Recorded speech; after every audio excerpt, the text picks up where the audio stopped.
ಜಾಮೀನು ಸಿಕ್ಕಿರುವಂತಹ ಸುದ್ದಿ ಕೇಳಿ ಪವಿತ್ರ ಗೌಡ ಫುಲ್ ಖುಷ್.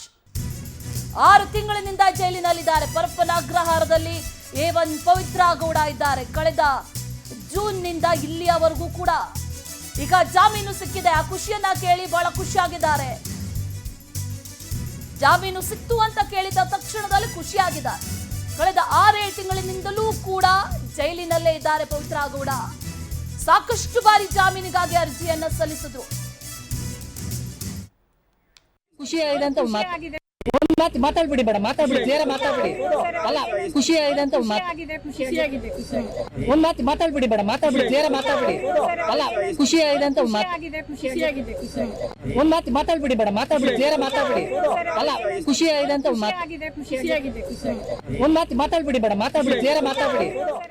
A1 ಆರೋಪಿಯಾಗಿರುವಂತಹ ಪವಿತ್ರ ಗೌಡ ತಾಯಿ ಮಾತಾಡ್ತಾ ಇದ್ದಾರೆ. ಅವ್ರು ಹೇಳ್ತಾ ಇದ್ರು ಖುಷಿಯಾಗಿದೆ, ಈಗ ಮಗಳು ಹೊರಗೆ ಬರ್ತಾ ಇದ್ದಾರೆ ಅನ್ನುವಂತಹ ವಿಚಾರ ಕೇಳಿ, ಬೇಲ್ ಸಿಕ್ಕಿದೆ ಅನ್ನುವಂತ ವಿಚಾರ ಕೇಳಿ ನಮ್ಗೆ ಖುಷಿಯಾಗಿದೆ ಅನ್ನುವಂತ ಮಾತನ್ನ ಹೇಳ್ತಾ ಇದ್ರು. ಅವ್ರ ಮುಖದಲ್ಲೂ ಕೂಡ ಅದು ಕಾಣಿಸ್ತಾ ಇದೆ.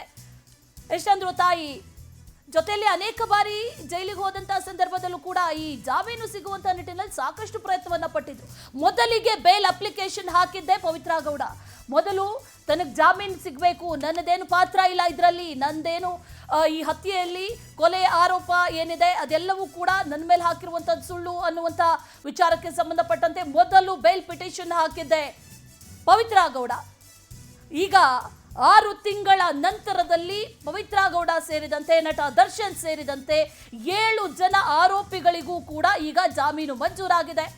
ಪವಿತ್ರ ಗೌಡ ಈಗ ಏನು ಬೇಲ್ ಸಿಕ್ಕಿದೆ ಆ ವಿಚಾರವನ್ನ ಕೇಳಿ ಬಹಳ ಖುಷಿಯಾಗಿದೆ ಅನ್ನುವಂಥ ಮಾತನ್ನ ಪವಿತ್ರ ಗೌಡ ಅವರ ತಾಯಿ ಕೂಡ ಹೇಳ್ತಾ ಇದ್ದಾರೆ. ಹಲವು ವಿಚಾರಗಳನ್ನ, ಹಲವು ಆಧಾರಗಳನ್ನ, ಹಲವು ವಾದಗಳನ್ನ ಆಲಿಸಿದಂತ ಕೋರ್ಟ್ ಈಗ ಆದೇಶವನ್ನ ನೀಡಿದೆ. ಷರತ್ತುಬದ್ಧ ಜಾಮೀನನ್ನ ಹೈಕೋರ್ಟ್ ನೀಡಿದೆ. ಹೈಕೋರ್ಟ್ ಒಂದಷ್ಟು ಷರತ್ತುಗಳನ್ನ ವಿಧಿಸಿದೆ. ಏನೇನ್ ಷರತ್ತುಗಳು ಅನ್ನೋದು ಗಮನಿಸ್ತಾ ಇದ್ದೀವಿ. ಸಾಕ್ಷಿಗಳಿಗೆ ಯಾವುದೇ ಕಾರಣಕ್ಕೂ ಕೂಡ ಬೆದರಿಕೆ ಹಾಕಬಾರದು, ಸಾಕ್ಷ್ಯ ನಾಶಕ್ಕೆ ಪ್ರಯತ್ನಿಸಬಾರದು. ಷರತ್ತುಬದ್ಧ ಜಾಮೀನನ್ನ ಈಗ ಹೈಕೋರ್ಟ್ ನೀಡಿದೆ.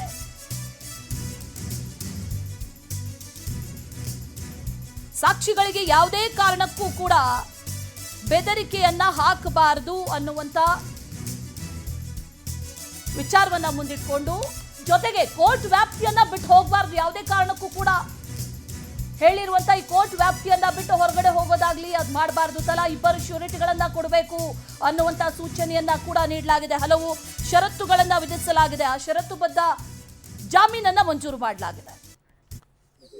ಎಲ್ಲ ಆರೋಪಿಗಳನ್ನ ರೇಣುಕಾ ಸ್ಮೃತಿ ಪ್ರಕರಣದಲ್ಲಿ ಮಾನ್ಯ ಉಚ್ಚ ನ್ಯಾಯಾಲಯ ರೆಗ್ಯುಲರ್ ಬೇಲ್ ಕೊಟ್ಟಿದೆ. ಆದ್ರೆ ಇದರಲ್ಲಿ ದರ್ಶನ್ ಅವರನ್ನ ಯಾವ ರೀತಿ ಪ್ರಕರಣದಲ್ಲಿ ಸಿಲುಕಿಸಲಾಗಿತ್ತು ಅನ್ನೋದು ಇನ್ನೊಂದು ವಾದ ಆಗಿದೆ. ಯಾರಿದು ಸಿ.ವಿ. ನಾಗೇಶ್ ಅವರು ಮತ್ತೆ ಸಂದೇಶ್ ಚೌಟ ಇನ್ನೊಬ್ಬರು ಹೀರೋ ವಕೀಲರು ಮತ್ತೆ ಇನ್ನೊಬ್ರು ಹೀರೋ ವಕೀಲರು ಅರುಣ್ ಶರ್ಮ ಅವರು ವಾದ ಮಂಡನೆ ಮಾಡಿದ್ರು. ಆ ಎಲ್ಲ ಅಂಶಗಳನ್ನ ಪರಿಗಣನೆ ಮಾಡಿ ಇವತ್ತು ಮಾನ್ಯ ಉಚ್ಚ ನ್ಯಾಯಾಲಯ ಷರತ್ತುಬದ್ಧ ಜಾಮೀನ ಆರೋಪಿಗಳು ಕೊಟ್ಟಿದೆ. ಎಲ್ಲ ಆರೋಪಿಗಳನ್ನ ರೇಣುಕಾ ಸ್ಮೃತಿ ಪ್ರಕರಣದಲ್ಲಿ ಮಾನ್ಯ ಉಚ್ಚ ನ್ಯಾಯಾಲಯ ರೆಗ್ಯುಲರ್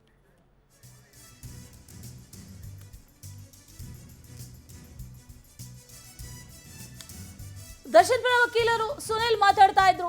ಈ ಷರತ್ತುಗಳನ್ನ ಒಂದಷ್ಟು ವಿಧಿಸಲಾಗಿದೆ. ಷರತ್ತನ್ನ ವಿಧಿಸಿ ಬೇಲ್ ನೀಡಿರುವಂತದ್ದು, ಆ ಷರತ್ತುಗಳಿಗೆ ಏನೇನು ಅನ್ನುವಂಥದ್ದನ್ನ ಗಮನಿಸ್ತಾ ಇದ್ವಿ. ಈ ಹಿಂದೆಯೂ ಕೂಡ ಮಧ್ಯಂತರ ಬೇಲ್ ಪಡೆದಂತಹ ಸಂದರ್ಭದಲ್ಲಿ ಇದೇ ಷರತ್ತುಗಳನ್ನ ವಿಧಿಸಲಾಗಿತ್ತು ದರ್ಶನ್ಗೆ. ಈಗ ರೆಗ್ಯುಲರ್ ಬೇಲ್ನಲ್ಲೂ ಕೂಡ ಒಂದಷ್ಟು ಷರತ್ತುಗಳನ್ನ ವಿಧಿಸಿದ್ದಾರೆ.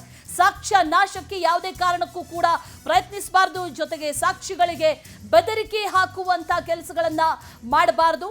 ಅದರ ಜೊತೆಯಲ್ಲಿ ತಲಾ 2 ಶ್ಯೂರಿಟಿಗಳನ್ನ, ಒಬ್ಬ ಆರೋಪಿಗೆ 2 ಶ್ಯೂರಿಟಿಗಳನ್ನ ನೀಡಬೇಕು ಅನ್ನುವಂತ ವಿಚಾರವನ್ನ ಕೂಡ ಹೇಳಲಾಗಿದೆ. ಆ ಷರತ್ತನ್ನ ಕೂಡ ವಿಧಿಸಲಾಗಿದೆ. ಷರತ್ತುಬದ್ಧ ಜಾಮೀನನ್ನ ಈಗ ಹೈಕೋರ್ಟ್ ನೀಡಿದೆ. ಒಂದಷ್ಟು ಷರತ್ತುಗಳನ್ನ ವಿಧಿಸಿದ್ದಾರೆ. ಎಲ್ಲ ಆರೋಪಿಗಳಿಗೂ ಕೂಡ ಷರತ್ತುಬದ್ಧ ಜಾಮೀನನ್ನ ವಿಧಿಸಿರೋದು.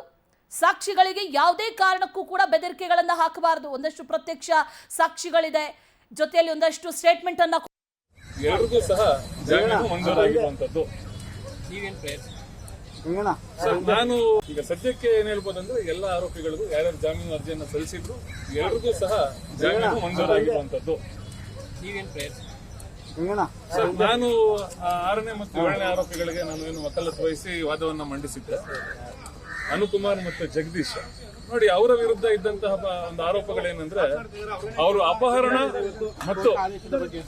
ಅಪಹರಣ ಮತ್ತು ಅಲ್ಲೇ ಆರೋಪ ಏನ್ ಕಂಡು ಬಂದಿತ್ತು ಅನುಕುಮಾರ್ ಮತ್ತು ಜಗದೀಶ್ ಅವರ ವಿರುದ್ಧ. 6ನೇ ಮತ್ತು 7ನೇ ಆರೋಪಿಗಳು ನೋಡಿ ಯಾವುದೇ ಒಂದು ಈ ಒಂದು ಹಲ್ಲೆಯ ಬಗ್ಗೆ ಯಾವುದೇ ರೀತಿಯ ಒಂದು ಒಳಸೆನ್ಸ್ ಇರೋದಿಲ್ಲ ಈ ಆರೋಪಿಗಳ ವಿರುದ್ಧ ಅನ್ನೋದು ನಮ್ಮ ಪ್ರಮುಖವಾದ ವಾದ ಆಗಿರ್ತದೆ. ತದನಂತರ ಏನು ಪ್ರತ್ಯಕ್ಷ ಸಾಕ್ಷಿಗಳು ಇವರ ಹೇಳಿಕೆಗಳನ್ನ ಪಡೆದುಕೊಳ್ಳೋದು ಎಲ್ಲೋ ಒಂದ್ ಕಡೆ ಅಭಿಯೋಜನೆಗೆ ಬಹುದೊಡ್ಡ ಲೋಪ ಅಂತ ಹೇಳ್ಬೋದು. ಯಾಕೆಂದ್ರೆ 10 ದಿನಗಳ ನಂತರ ಏನು ಪ್ರತ್ಯಕ್ಷ ಸಾಕ್ಷಿಗಳ ಹೇಳಿಕೆಗಳನ್ನ ಪಡೆದುಕೊಂಡಿದ್ದಾರೆ ಅದೊಂದು ಬಹಳ ಒಂದು ಅಭಿಯೋಜನೆಗೆ ಒಂದು ಹಿಂದೇಟಾಗಿರುವಂಥದ್ದು. ಮತ್ತು ಈ 6ನೇ ಮತ್ತು 7ನೇ ಆರೋಪಿಗಳ ಸಂಬಂಧಗಳಿಗೆ ಸಂಬಂಧಪಟ್ಟಂತೆ ಪ್ರತ್ಯಕ್ಷ ಸಾಕ್ಷಿಗಳು ಎಲ್ಲಿಯೂ ಸಹ ಅವರ ಹೇಳಿಕೆಗಳಲ್ಲಿ ಅವರ ಬಗ್ಗೆ ಅವರ ಇರುವಿಕೆಯ ಬಗ್ಗೆ ಉಲ್ಲೇಖವನ್ನ ಮಾಡಿರೋದಿಲ್ಲ. ನೋಡಿ, ಈ ಆಧಾರಗಳನ್ನು ಮುಂದಿಟ್ಕೊಂಡು ನಾವೇನು ವಾದವನ್ನ ಮಂಡಿಸಿದ್ವಿ, ನ್ಯಾಯಾಲಯ ಇವತ್ತು ಜಾಮೀನು ಅರ್ಜಿಗಳನ್ನ ಪುರಸ್ಕೃತಗೊಳಿಸಿರುವಂತದ್ದು. ಈಗ ಸದ್ಯಕ್ಕೆ ರಂಗನಾಥ್ ರೆಡ್ಡಿ ಮಾತಾಡ್ತಾ ಹೇಳ್ತಾ ಇದ್ರು, ಗಮನಿಸ್ತಾ ಇದೀವಿ ರಂಗನಾಥ್ ರೆಡ್ಡಿ ಆರೋಪಿಗಳ ಪರ ವಕೀಲರು ಅವರು ಮಾತಾಡ್ತಾ ಹೇಳ್ತಾ ಇದ್ರು. ವಿಶೇಷವಾಗಿ 6 ಮತ್ತು 7ನೇ ಆರೋಪಿಗಳೇನಿದ್ದಾರೆ ಜಗದೀಶ್ ಮತ್ತು ಅನುಕುಮಾರ್, ಇವರ ವಿಚಾರವನ್ನ ಸಾಕ್ಷಿಗಳ ಉಲ್ಲೇಖ ಏನಿದೆ, ಸಾಕ್ಷಿಗಳ ಹೇಳಿಕೆ ಏನಿದೆ, ಈ ಸಾಕ್ಷಿಗಳ ಉಲ್ಲೇಖ ಸಾಕ್ಷಿಗಳ ಹೇಳಿಕೆಯಲ್ಲಿ ಇವರು 2 ಹೆಸರುಗಳು ಕೂಡ ಇಲ್ಲ ಅನ್ನೋದನ್ನ ಗಮನಿಸಿದ್ದಾರೆ. ಅದರ ಆಧಾರದ ಮೇಲೆ ಈಗ ಜಾಮೀನನ್ನ ನೀಡಲಾಗಿದೆ ಅನ್ನುವಂಥ ವಿಚಾರವನ್ನ ಲಾಯರ್ ರಂಗನಾಥ್ ರೆಡ್ಡಿ ಮಾತಾಡ್ತಾ ಹೇಳ್ತಾ ಇದ್ರು. ಯಾವೆಲ್ಲ ವಿಚಾರಗಳನ್ನ ಗಮನಿಸಿ ಈಗ ಕೋರ್ಟ್ ಬೇಲನ್ನ ನೀಡಿದೆ ಅನ್ನುವಂಥ ವಿಚಾರ ಬಹಳ ಮಹತ್ವದ್ದಾಗುತ್ತೆ. ಒಂದಷ್ಟು ವಿಚಾರಗಳನ್ನ ವಾದವನ್ನಾಗಿ ಮಂಡಿಸಿದ್ರು ಸಿ ವಿ ನಾಗೇಶ್, ಬಹಳ ಪ್ರಬಲ ವಾದಗಳನ್ನ ಮಂಡಿಸಿದ್ರು.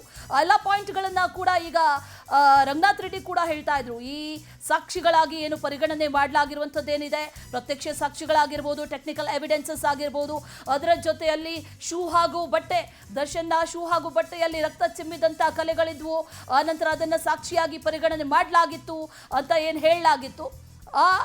ಈ ರೇಣುಕಾಸ್ವಾಮಿ ದೇಹದ ಮೇಲೆ ರಕ್ತ ಚಿಮ್ಮುವಂತ ಗಾಯಗಳು ಹಣೆಯಲ್ಲಿ ಬಿಟ್ರೆ ಬೇರೆ ಯಾವುದೇ ಭಾಗದಲ್ಲಿ ಇರಲಿಲ್ಲ. ತಲೆಯಲ್ಲಿ ಒಂದು ಗಾಯ ಬಿಟ್ರೆ ಬೇರೆ ರಕ್ತ ಚಿಮ್ಮುವಂತ ಗಾಯಗಳಿರಲಿಲ್ಲ. ಹಾಗಾಗಿ ಆ ವಿಚಾರವನ್ನ ಕೂಡ ಕೋರ್ಟ್ ಪರಿಗಣಿಸಿದೆ. ಇದೆಲ್ಲವನ್ನು ಕೂಡ ಪರಿಗಣಿಸಿ ಬೇಲನ್ನ ನೀಡಿದ್ದಾರೆ ಅನ್ನುವಂತ ಮಾತನ್ನ ಆರೋಪಿಗಳ ಪರ ವಕೀಲರಾದಂಥ ರಂಗನಾಥ್ ರೆಡ್ಡಿ ಅವರು ಮಾತಾಡ್ತಾ ಹೇಳ್ತಾ ಇದ್ರು. ಒಂದಷ್ಟು ವಿಚಾರಗಳನ್ನ ಕೋರ್ಟ್ ಇಲ್ಲಿ ಗಮನಿಸಿದೆ ಅನ್ನುವಂಥದ್ದು ಒಂದು. ಮತ್ತೊಂದು ಕಡೆಯಲ್ಲಿ ಪ್ರಬಲವಾದಂತಹ ವಾದವನ್ನ ಸಿ ವಿ ನಾಗೇಶ್ ಅವರು ಮಂಡನೆ ಮಾಡಿದ್ದಾರೆ. ಆ ಎಲ್ಲ ವಿಚಾರಗಳನ್ನ ಗಮನಿಸ್ತಾ ಇದ್ರೆ ಒಂದಷ್ಟು ವಿಚಾರಗಳನ್ನ ಗಮನಿಸಿ ಈಗ ಕೋರ್ಟ್ ಬೇಲನ್ನ ನೀಡಿದೆ, ಜಾಮೀನನ್ನ ಮಂಜೂರು ಮಾಡಿದೆ ಅನ್ನೋದು ಗೊತ್ತಾಗ್ತಾ ಇದೆ.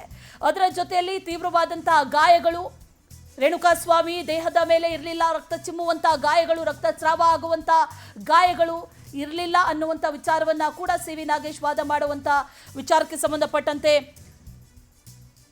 ಮಾತಾಡಿದ್ರು. ಇನ್ನು